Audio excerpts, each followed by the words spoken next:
Killer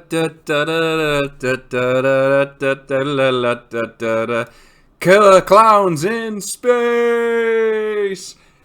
I don't know why I did that. It's so stupid. Hi everyone, it's Ben here from TripleTopHat Gaming. Now, I know with the news that's just dropped recently, a lot of people are focusing on possibilities of the Necrons are going to be having. Like I said previously, I think it's a good solid bet that the Silent King's going to make a return, and that's kind of pulled a lot of focus. And I did not see this coming. I thought that the Harlequins, which I'm going to be talking about today, and the Death Watch already had their new rules and stratagems of Psychic Awakening release, because they pushed these two particular factions into White Dwarf, which I think is a bit of a cheat.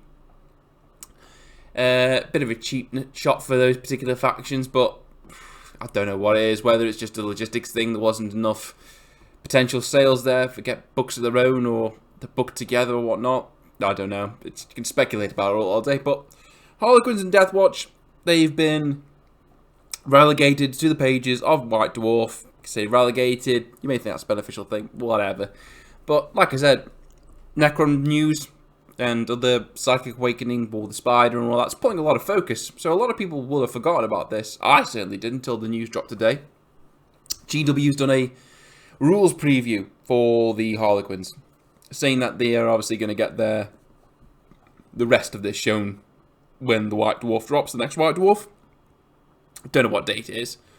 But yeah, so, you know, if everyone's cleaned up the mess they made in the underwear about the possibility of a new Silent King model, or a Silent King model, we can actually turn our eyes over to this and look at the clowns of the Eldar, the Harlequins. Now, never, ever played Harlequins.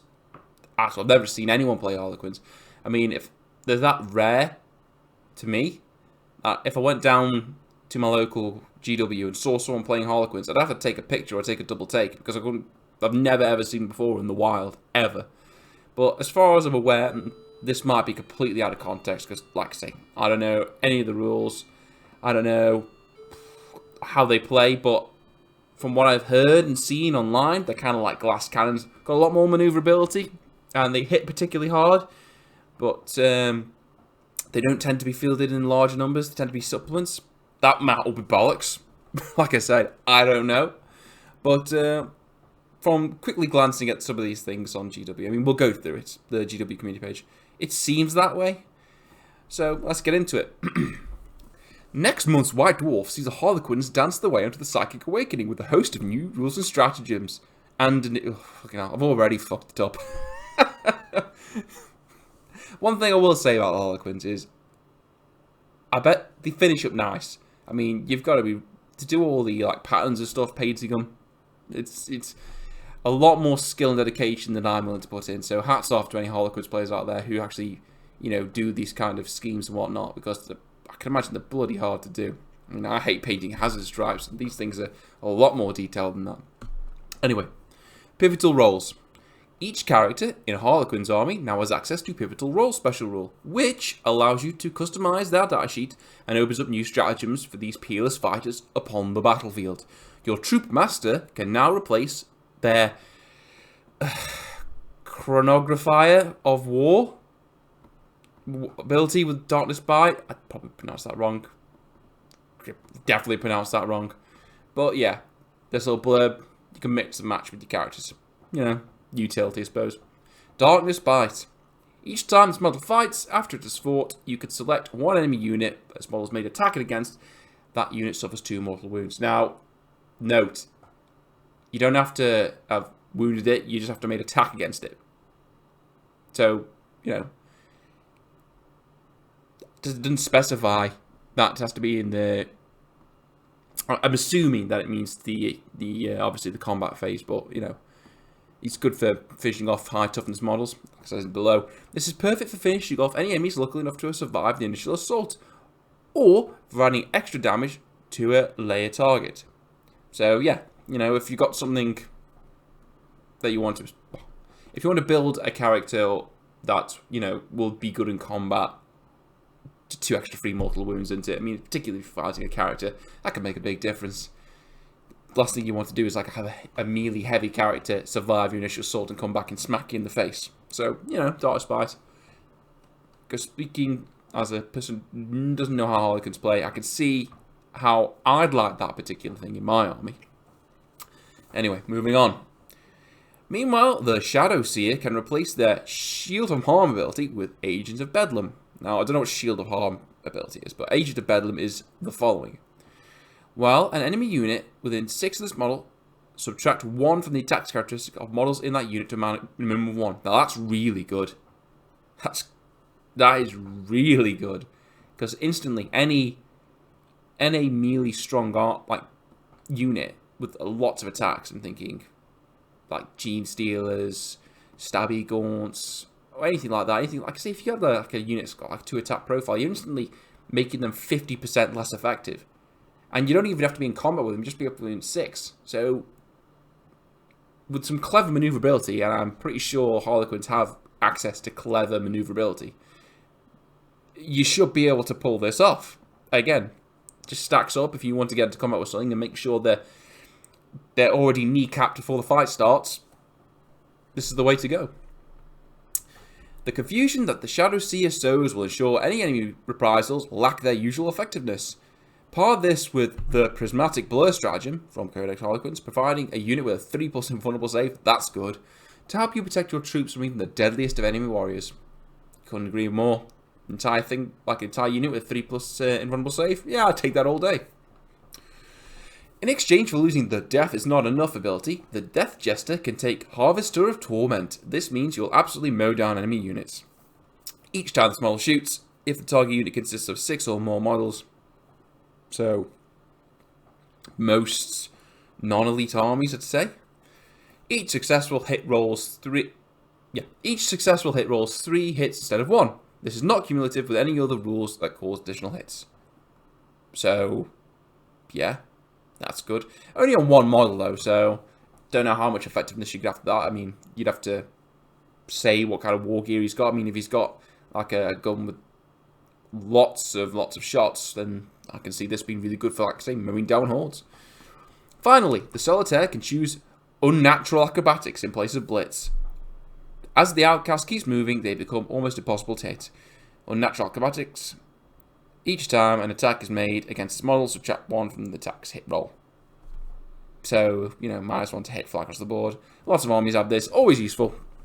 But, you know, if you're a character anyway, depends if you're out in the open, you just don't fancy getting hit. And then again, it does say it's not particularly in the shooting phase, so it could be in the fight phase as well, which is also handy. That's not all. Each of these characters has a selection of pivotal roles to choose from, and with the use of a stratagem, they don't even have to give up an ability in order to take one. Moves us on to the stratagems. Speaking of stratagems, there are now a suite of new options that can really let you emphasize the Harlequin's playstyle. For example, if an enemy unit thinks they've got you cornered, the virtuosos of the webway to simply vanish, leaving nothing behind but a faint sound of laughter on the breeze. I've read this stratagem already. And this stratagem is mint for 1 command point. The labyrinthine twists of the webway hold no mystery to the Harlequins of the Laughing God, who step between one realm to the next with insulting ease. Use a stratagem at the end of your movement phase, select 1 Harlequin's infantry unit from your army, not within one of enemy models, so not in combat. Remove that unit from the battlefield. At the end of your next movement phase, set up that unit anywhere on the battlefield that is more than 9 inches away from enemy models. So it's a free deep strike that you can use after turn 3, effectively. That's mint. I mean, it says at the end of your movement phase, even if you were in combat with something at the start of your movement phase, you can just withdraw and then vanish. That's fantastic. So many possibilities with that. I mean, you can snatch objectives, line breaker, quickly reposition it to take advantage of a new target. For 1 command point, that is a bargain. I'd take that all day. Alternatively, ensure that your show starts with a big number that really bring the house down by using the Murderous Entrance. Murderous Entrance for 2 command points. These Harlequins launch themselves into a bloody dance of war with a furious vigour. Their role is to seize the enemy's attention through an explosive burst of violence.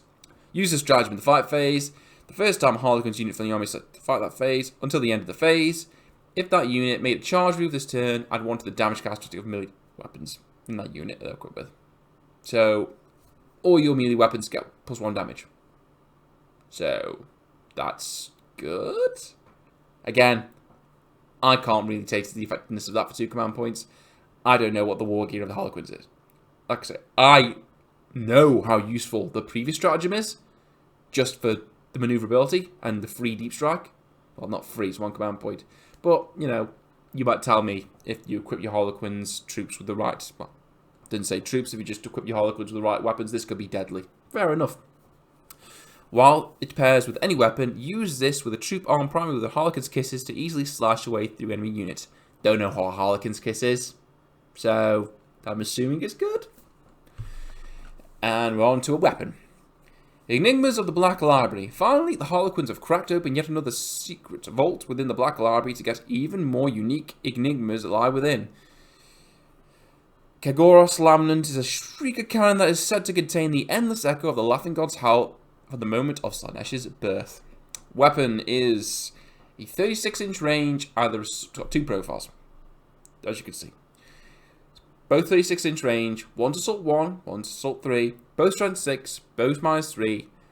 The Assault 1 is 3 damage, the Assault 6 is... No, the Assault 3 is 1 damage, and the Assault 1 is 3 damage. Okay, fair enough. Abilities. Before selecting targets, select one of the profiles above to make attacks with. Each time a model is slain by an attack made with a whale profile of this weapon, this unit suffers D3 mortal wounds until the end of that turn. Subtract 2 from the leadership characteristic of models in this unit. So, yeah, like the blurb below says, combine this with the Death Jester's Harvester or Torment ability from the above to take out enemy units, or use the Deadly Hunter skill to pick off characters with these.